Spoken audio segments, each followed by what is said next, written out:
Hello students, good morning. कैसे हैं आप लोग? तो 10th क्लास के बच्चे ध्यान दीजिए। आज आपकी पोएम जो है फॉग, ये हम लोग पढ़ेंगे। फॉग का मतलब मालूम होता है कि क्या होता है। इसका मतलब होता है कोहरा। क्या होता है? इसका मतलब होता है कोहरा। तो ये छोटी सी पोएम है कार्ल सैंडबर्ग की। इसमें इन्होंने कोहरे की तुलना, फॉग की तुलना एक बिल्ली से करी है और बताया है कि किस प्रकार से कोहरा आता है और हमारे शहर को, बंदरगाहों को, गाँवों को किस प्रकार से ढक लेता है। तो इस पोएम के थ्रू इन चीज़ों का उन्होंने वर्णन किया है। तो आओ देखते हैं, थोड़ा अबाउट द पोएम देख लेते हैं, तो इससे कविता का कॉन्टेक्स्ट क्लियर हो जाता है हमारा। तो fog is a very small poem written by Carl Sandburg. तो फॉग एक बहुत ही छोटी कविता है, वेरी स्मॉल पोएम। देखिए ना, एक ही स्टैंजा है, बहुत ही छोटी कविता है।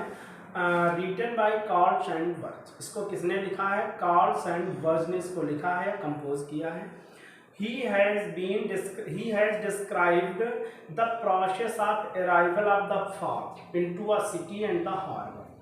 तो ही हैज डिस्क्राइब्ड, उन्होंने वर्णन किया है द प्रोसेस मीन्स प्रक्रिया का। आपको अराइवल मीन्स आगमन, अराइवल मतलब होता है आगमन, ऑफ द फॉग कोहरे की। तो कोहरे की जो आने की प्रोसेस है, जो प्रक्रिया है, उसका इन्होंने वर्णन किया है। इनटू ए सिटी, एक शहर में, एंड द हार्बर। हार्बर का मतलब होता है बंदरगाह, जहाँ जहाज़ वगैरह रुकते हैं समुद्र के किनारे।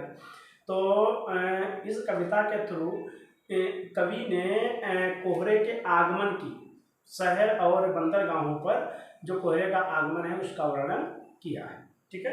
He has very beautifully compared it to a cat. He has very beautifully compared, और उन्होंने बड़े ही सुंदर तरीके से कंपेयर की है, तुलना की है, इसकी टू ए कैट, एक बिल्ली के साथ। और इन्होंने इसकी तुलना किससे करी है? एक बिल्ली से करी है। ठीक है। तो ये आपका रहा है अबाउट द पोएम। अब हम लोग देख लेते हैं पोएम क्या है। द फॉग कम्स, कोहरा आता है।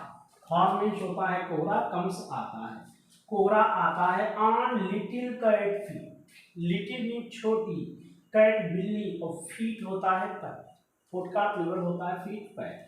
तो कोहरा वैसे आता है जैसे कि छोटी बिल्ली दुबक करके आती है। जब बिल्ली को शिकार करना होता है किसी चूहे आदि का, तो देखो कैसे वो लूस लगा के आती है। तो कोहरा बिल्कुल वैसे ही आता है। ठीक है। It sits looking over harbour and city on silent haunches. तो इट सिट्स, और ये बैठता है, लुकिंग देखते हुए, ओवर हार्बर। हार्बर मीन्स होता है बंदरगाह। हार्बर मीन्स क्या होता है? बंदरगाह होता है। हार्बर मीन्स होता है आपका बंदरगाह।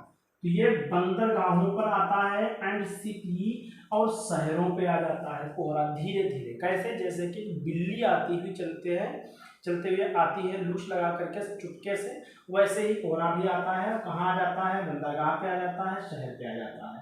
ऑन साइलेंट हंचेस, साइलेंट मीन्स खामोश, और हंस का मतलब होता है घुटनों के बल बैठना। क्या इसका मतलब होता है? घुटनों के बल बैठना। और ये कैसे बैठता है? जैसे कि घुटनों के बल बैठ जाता है कोहरा जो है। जैसे कोई व्यक्ति घुटनों के बल बैठ जाता है, वैसे कोहरा भी बंदरगाह और शहर पर ऐसे छा जाता है, ऐसे आप कह लीजिएगा। एंड देन मूव्स ऑन, और तब मूव ऑन का मतलब होता है चले जाना, और तब कोहरा मूव ऑन मतलब आगे बढ़ना या चले जाना, और तब ये कोहरा क्या होता है? आगे बढ़ जाता है। क्या करता है? आगे बढ़ जाता है। बस इतनी छोटी सी पोयम है ये आपकी द फॉग। तो फिर से देख लेते हैं। कोहरा आता है और उस प्रकार से आता है जैसे छोटी बिल्ली लूस लगा करके आती है। इट सिट्स लुकिंग, और ये बैठ जाता है, लुकिंग देखते हुए, ओवर हार्बर बंदरगाह पर, एंड सिटी और शहर पर।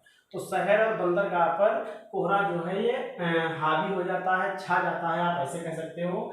ऑन साइलेंट हंचेस, अपने खामोश घुटनों के बल बैठ जाता है, मतलब बिल्कुल हावी हो जाता है, छा जाता है। एंड देन मूव्स ऑन, और तब आगे बढ़ जाता है, तब आगे बढ़ जाता होता है। तो ये पोएम आपकी कंप्लीट हुई।